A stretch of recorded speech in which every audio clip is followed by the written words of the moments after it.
Besrer Diamemni. C'est une joie ineffable que de pouvoir m'adresser à vous bien des années après que j'ai quitté votre monde. Je n'ai jamais fait mystère d'avoir été saisi très tôt du désir de sonder les mystères cachés derrière le voile des institutions humaines, et c'est par la voie de la maçonnerie que je crus pouvoir m'élever vers la lumière.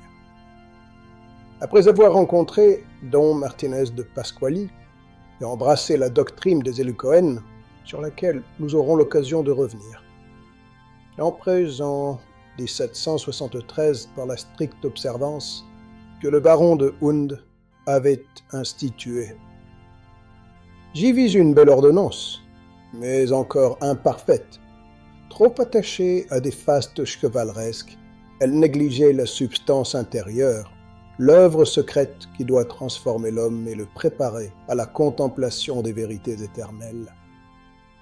Mon dessein fut, non seulement, d'y introduire une doctrine plus pure, fondée sur la réintégration de l'être dans son premier état, tel que l'enseigna le maître inconnu, mais plus précisément, de mettre à profit la solidité de l'ordre, ses bases robustes et ses fermes dispositions pour en faire l'écrin qui préserverait cette doctrine, et par là même les voies de communication du culte primitif. Le convent de Wilhelmsbad, en 1782, fut l'heure où ces principes reçurent une forme durable. J'y plaidai pour une maçonnerie réformée, dépouillée de chimères historiques, mais nourrie d'une chevalerie spirituelle véritable, qui fait de l'homme le chevalier du Christ, voué à la foi, à l'espérance et à la charité. Aujourd'hui, le régime écossais rectifié se dresse, ferme, clair. Il conserve la discipline de l'ordre, mais oriente son énergie vers l'édification intérieure et la pratique des vertus chrétiennes. Telle est l'œuvre que j'ai voulu transmettre. Non un vain appareil, mais une école de sagesse et de salut, digne de l'homme éclairé qui cherche la vérité. Je vous souhaite, au travers de cet enseignement, d'apporter plus de lumière sur votre âme et sur vos frères, et sur ce chemin, de progresser inlassablement.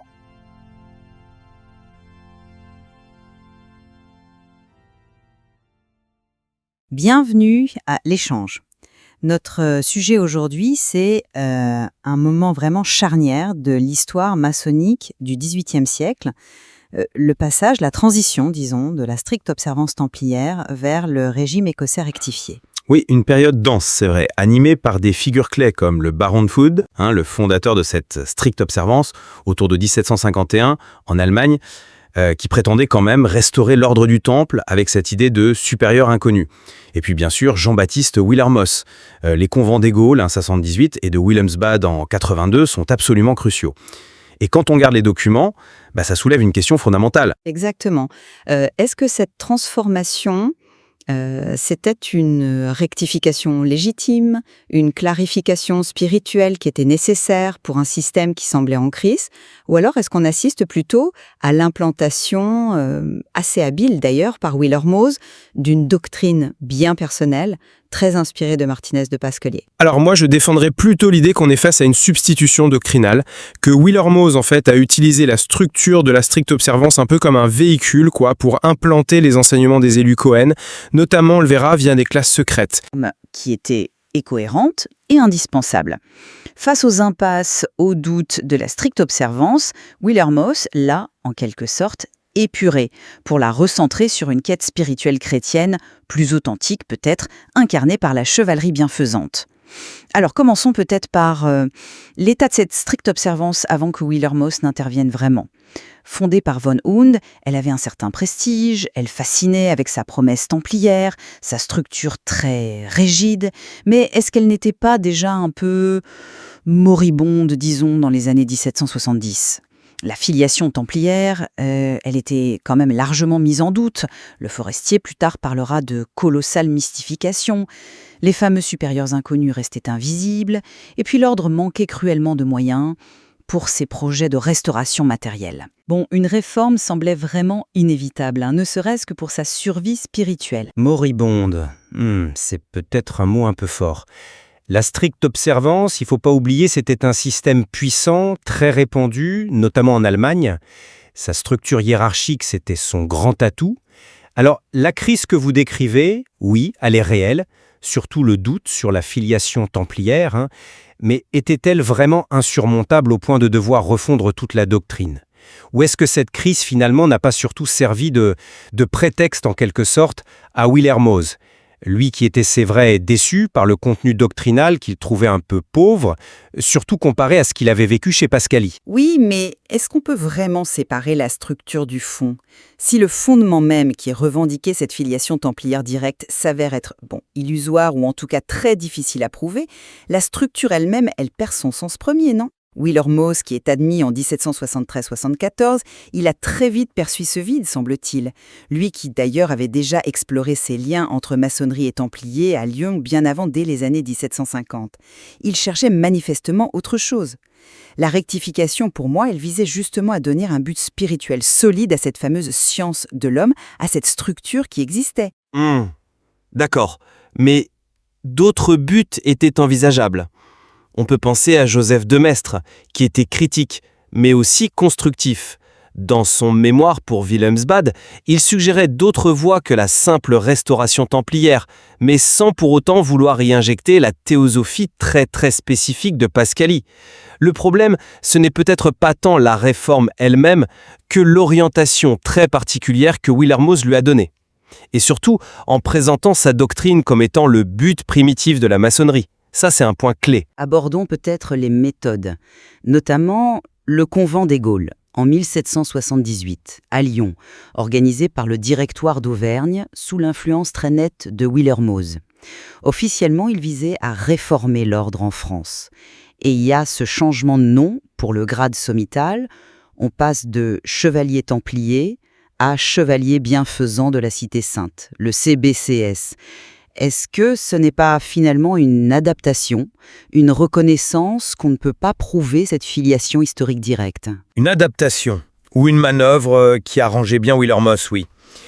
Sous le couvert de recherches collectives sur le but de la maçonnerie, lui et son allié Turkheim ont quand même pu orienter les débats vers leurs propres conclusions.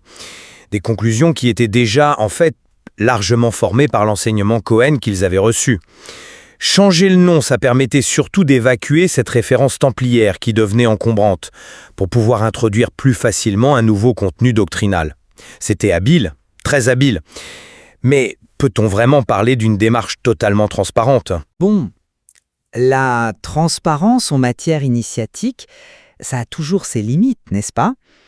La création des classes secrètes de la profession qui est décidée aux Gaules, elle s'inscrit pour moi dans une logique assez classique de transmission progressive.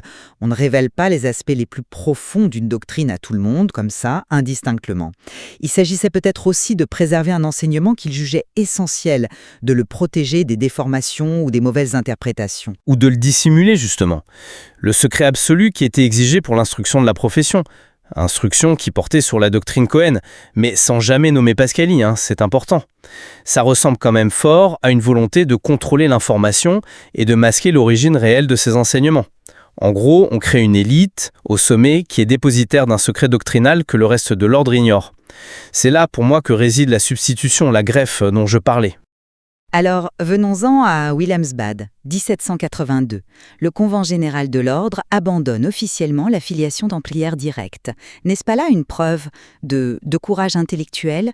Une décision qui est prise après débat, le compte-rendu de la 13e séance le montre bien, pour essayer d'asseoir l'ordre sur des bases plus solides, plus défendables.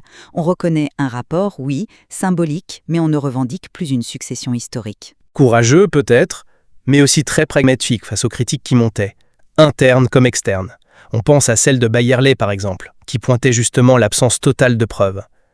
Le vrai problème, c'est...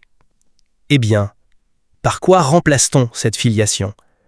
L'abandon du lien templier n'a pas vraiment conduit à un consensus clair sur un nouveau fondement qui serait accepté par tous. Au contraire, Ça a plutôt ouvert la porte à une intégration encore plus poussée des idées de Willermoz, notamment dans les rituels qui ont été révisés à ce moment-là. Mais ces rituels révisés, justement, pour les grades symboliques en particulier, ils visaient précisément à donner corps à ce nouveau fondement. Une chevalerie qui serait intérieure, spirituelle. Le CBCS y devient la figure de l'initié qui est engagé dans un combat pour sa propre réintégration spirituelle.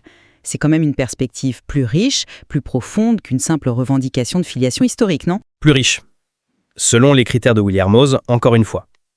Mais il faut aussi noter que cet abandon de la filiation templière, qui est acté dans le processus final du convent, eh bien il était présenté comme provisoire. C'est écrit dans l'article 4, sujet à ratification par les directoires provinciaux. Ça montre bien que l'unanimité était loin, très loin d'être acquise, et que la décision n'était pas si tranchée qu'on le dit parfois.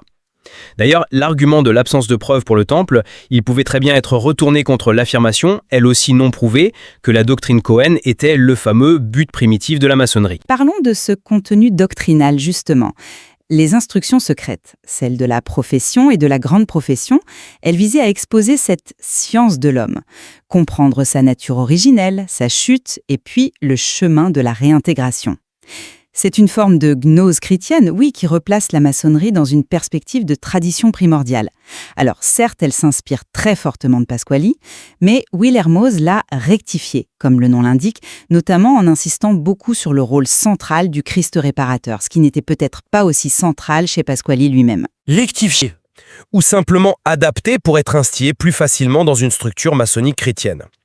Le cœur de l'enseignement de la profession, ça reste quand même la doctrine de Pasquali, la nature de Dieu, la chute d'Adam, la réintégration. Willermoz a créé un système à double niveau, très clairement. Une façade maçonnique pour tout le monde, les grades bleus, le grade vert, qui sont christianisés, oui, et puis un noyau dur, purement Cohen, réservé à une élite dans les collèges de grands professes. Ça crée une hétérogénéité, une rupture fondamentale au sein même du rite. Est-ce que tous les CBCS partageaient réellement cette doctrine secrète ? Personnellement, j'en doute fort. Mais la progression, elle est inhérente à toute démarche initiatique. Tous les membres n'ont pas forcément la vocation, ou même la capacité, d'accéder au même niveau de connaissance. L'important, c'est que la structure offre un chemin qui soit cohérent. Et le RER y propose une voie depuis le grade d'apprenti jusqu'au sommet de l'ordre intérieur, qui est ancré dans le christianisme et qui vise explicitement la restauration spirituelle de l'homme. Une cohérence qui me semble un peu construite a posteriori, pour justifier l'intégration d'une doctrine très spécifique. On peut légitimement se demander si cette structure à double fond, avec ce secret si bien gardé sur l'origine Cohen de son noyau doctrinal, est-ce que c'est une rectification légitime ou est-ce que c'est pas plutôt une forme de détournement de l'héritage de la stricte observance ? D'ailleurs, les critiques de Saint-Martin à l'époque sur l'appareil et l'éclat de Willermoz pointent peut-être déjà cette ambition de bâtir un système personnel, complexe, peut-être trop complexe. Il se justifie. Le RER conserve l'ossature, l'idéal chevaleresque de la stricte observance. Ça, c'est indéniable.